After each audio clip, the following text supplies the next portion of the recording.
Hello and welcome to this wonderful and exclusive interview on ET Edge Insights. Today I have a special guest with me, Sujata Biswas. She is the co-founder of Suta. Sujata, wonderful to have you. It's a pleasure to host you on ET Edge Thank you Insights. so much. Glad to be here. Thank you.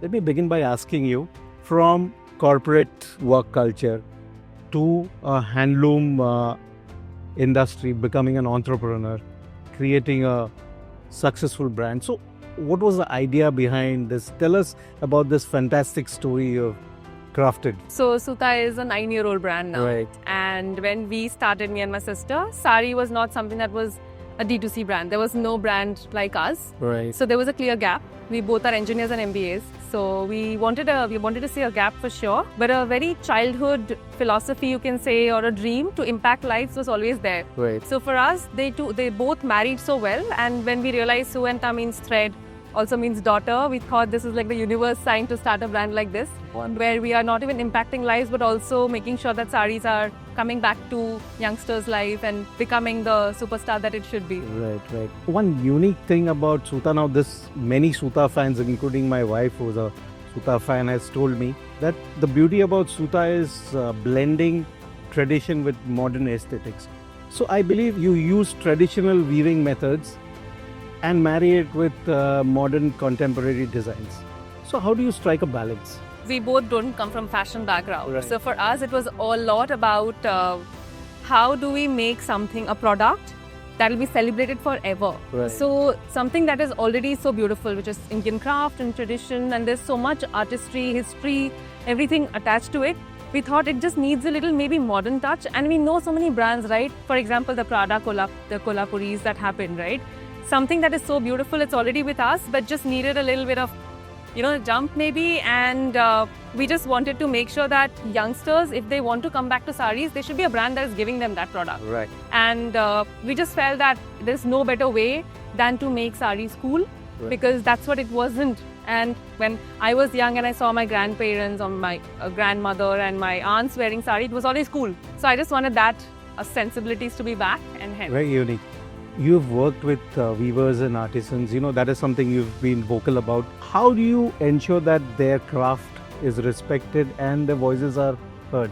Very hard, to tell and not to. And actually, when you do on the field, that is it. That as a brand, I think we need them more, right? Brands need them more because that is dying. Right. We are not dying. We are mushrooming. We are like so many brands coming up who want them to be like the center stage, but at the same time, somehow they've always been made to feel that they need us. So I think it's a very symbiotic relationship. That's what we need to understand, that both of us need each other for this to live forever. And all they need is dignity of the work. They need to be heard because they have beautiful ideas, weavers and craftsmen. It just need to be heard, and they need 365 days of work. And that's a small promise. That's what they need. And that's why they were always going out of their jobs, saying that काम नहीं मिल रहा है, let me go into farming, काम नहीं मिल रहा है, let me become a mechanic. Right. My kids should not do this, they should study and do something else. But this is beautiful is what even they need to believe in, right? And I think brands like us coming in together and this whole industry coming in together, again, looking at this work is just making it more strong. And I proudly say that so many kids of artisans are coming back to weaving. So it's amazing to see that change is slowly happening. Right.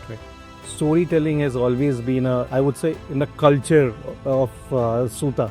I mean, that's one of the narratives we can always talk about. So how did you think of this idea of infusing storytelling into design? We have always been storytellers. Our mother made our life beautiful by telling us stories. Right. So she always made sure that even if we didn't have money, she made the whole thing look like a game. So for us, festivities were beautiful because she would make sure we are getting fabric from here and there, stitching it together and making it more expensive looking. Right. Actually, which is not. It was done all through stories because how she made this whole journey beautiful. Right. So when we came back from our trips from villages and kids came back from maybe abroad, our stories are more beautiful than them, because maybe I've climbed a Imlika tree or maybe I've jumped in a pond and swam with the ducks. So I think we've grown up with it, and I just took it forward because I am like that. So I am like literally a living, breathing story. So it was natural. Wonderful. So the one last question. What's the exciting thing that's coming out of Suta's stable in the near future, if you want to talk about that? So we've launched a lot of pre-stitched saris. Right. We're making it for people who do not like it, maybe or don't understand it, for them, pre-stitched sari is something that we recently launched, and it's becoming a rage now. Right. Something that we recently also did, a reversible, stretchable blouse. So it will fit to like a friend's as well, and also you can carry one with a light luggage. You don't want to carry two blouses, and you can just reverse it and wear it a different color. Right. So this is something that is recently launched, and we're also trying to make bring in a lot of functionality. So for example, if saris keep falling, you might just want to keep putting it up because you don't want to use a pin. So maybe having a flap over the blouse so that sari stays inside. So thinking of functionality as well as, because fashion is not just not about looking good, it's also about feeling good. So giving as much comfort and ease to the person, keeping customers in mind. So yeah, that's what's coming up. So innovation in Wonderful. products. On that note, Sujata, thank you very much for your time and wonderful insights. It was a pleasure chatting with you. Thank you so much. Thank you very much. Thank you.